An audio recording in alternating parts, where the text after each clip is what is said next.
G'day fellas, welcome to another episode of the Improvement Checklist Build Order Overview Guide. In this video we're going to be taking a look at the Inca, their standard build order. This is a build order that you can use in pretty much 90% of your matches, land, water, doesn't really matter the matchup either. We'll talk more about that as we get going, so let's get started. We're going to move all of our villagers over onto food straight away. Let's get to it. The first thing that we're going to do is start looking for those treasures. It's very important that we do it as Inca. Normally I wouldn't be doing this, but for the Inca in particular, it's really important that we do pick up early coin treasures like this one, so I'm going to be doing that in this case. With this, I'm also going to be beginning to transition all my villagers over onto the coin mine, because in this start, typically what you're going to be doing is really focusing on collecting a lot of coin. You need to get up to 180 coin in the beginning of the game. We're not going to pick up any other treasures at this stage. We're just going to continue gathering up that coin. We're going to drop down a single cancher house. I'm going to move one villager over to wood. The idea is that I want to be able to get 180 of each resource before finally moving everybody over onto food. So I've spotted a 30 coin treasure out here. I'm going to just go grab that with my settler down here. And we continue just scouting around the map here, just to avoid overcomplicating things. I'm not going to be taking this treasure, even though it does look very, very juicy. So you can see that we are beginning to build up towards that all-important 180 of each resource amount. We're going to start by taking off the wood treasures, and then moving all the villages of coin over. And now we get everyone over onto the llama. So we want everyone on the llama first, and then over onto the bison after that, and hitting the big button on our cancher house. And then moving everybody over onto the bison. We can go idle with our town center here. That's absolutely not a problem, because it's important to remember that we're going to be having 4 villagers for a much greater time that we're going to be missing out on that one villager. We might go idle for, say, 7 or 8 seconds, but we're going to have our villagers a lot earlier by doing that in the build order. So the cancher big button it works out to be 180 of each resource. So definitely a worthwhile investment in the early game. Alright, so we're going to just start by taking this treasure. Didn't go as well as I would have liked it to have gone. Our land deck, we're going to start by just sending 300 wood in. Now, I'm not going to micro this. I'm just going to be taking this for the XP.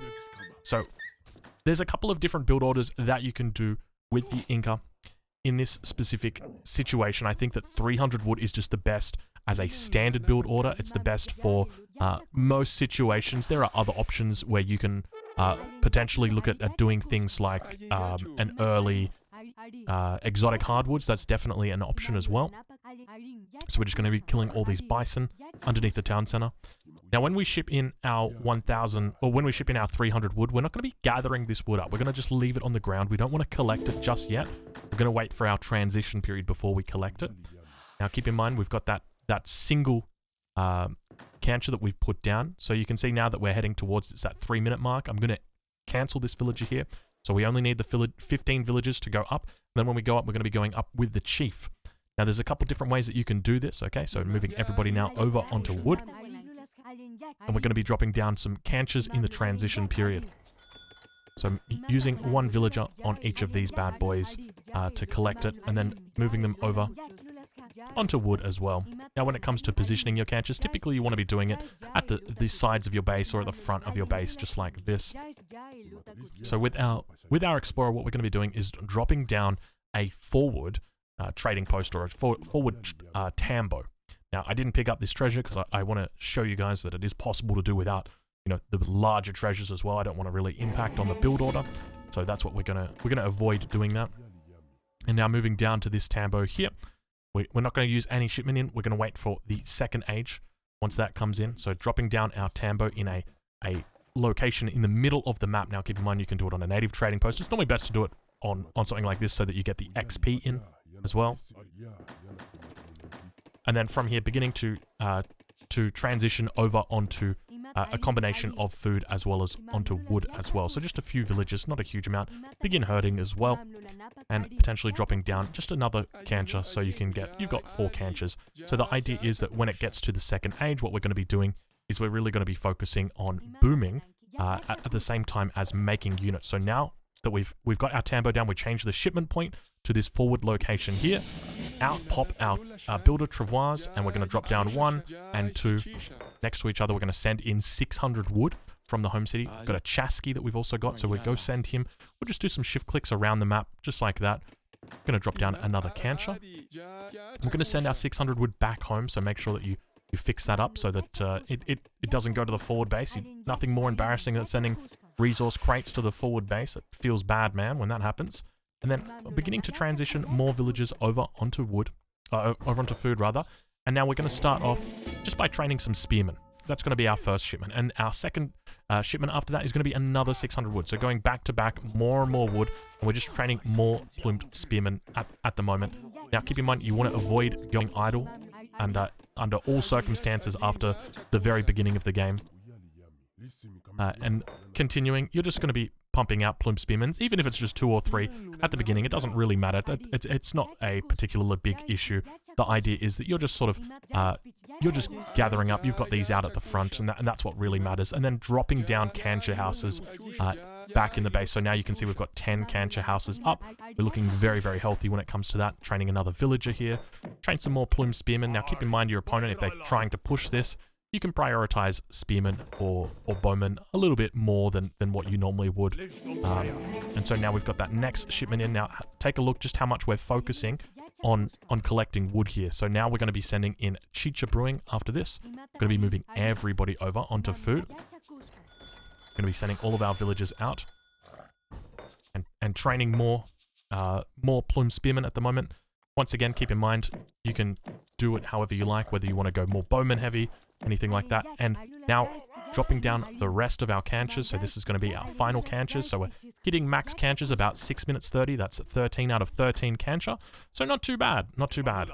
And at the same time, you know, we've still got a relatively safe forward base. I don't think anybody's really going to be able to push in and take this just this early. And you can see that now we've got quite a decent economy behind this.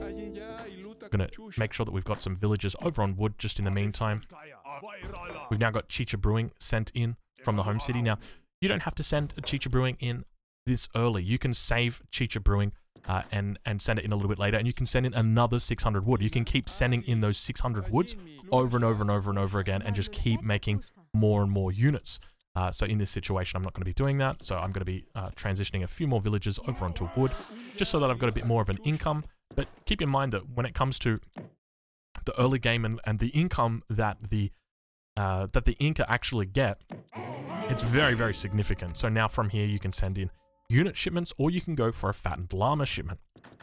A fattened llama shipment is a really good unit, or a really good shipment that you can send for a timing attack. So we'll talk about exactly how you perform that right now. So we've got all of our units here together, and we've got the fattened llamas that are coming in. And so the idea is that we're going to be moving almost all of our villagers over onto wood when our fattened llamas come in, because they're going to enable us to just go absolutely overtime on collecting our food. So now moving over all of these villagers over onto food. And you can see that we're beginning to mass up units right now. And so here come the llamas. So now that the llamas are out, we're just going to start by deleting one llama, if we can get him over here. There we go. And getting villagers down onto it. Second llama. More villagers. And then from here, training bows. And at the same time, you know, we've got quite a decent mass here, quite a good economy. Make sure that we train a villager as well. That's quite important. Actually, we'll get our big button in first. So big button coming in. And then from here, we can also get more llamas. Just like that. We've sent that to the wrong spot. That's all right. So ideally, we would have sent it up to the front, but you can just see just how big this mass is growing and how quickly this mass is growing. And this is where that timing attack comes in. And so now we've got the spearmen that are coming in. This guy got stuck. I'm not sure exactly how he's stuck like that, but well, he's just having the time of his life, isn't he? So you can just have a look at the food income, just how great it is at the moment, and really how many units we've got here. So a huge amount that are just gathering up from the fact that we've sent in this llama shipment, and that allows us to really slingshot, because it means that from here you can send in stuff like you know, you can back it up with more unit shipments, and then, you know, really overwhelm your opponent with a timing attack. They might have just hit the fortress age at 9 minutes. Well, great, good for them, because you've got, you know, how many units is this? Probably, you know, close to 60 units at this point, so a real decent amount. Anyway, I hope that you've enjoyed this look at an early build order for the Inca. If you've enjoyed it, I encourage you to leave a like on the video. If you think that I've missed something, I encourage you to leave a comment. And once again, I'll see you guys in the next one. Thank you for watching.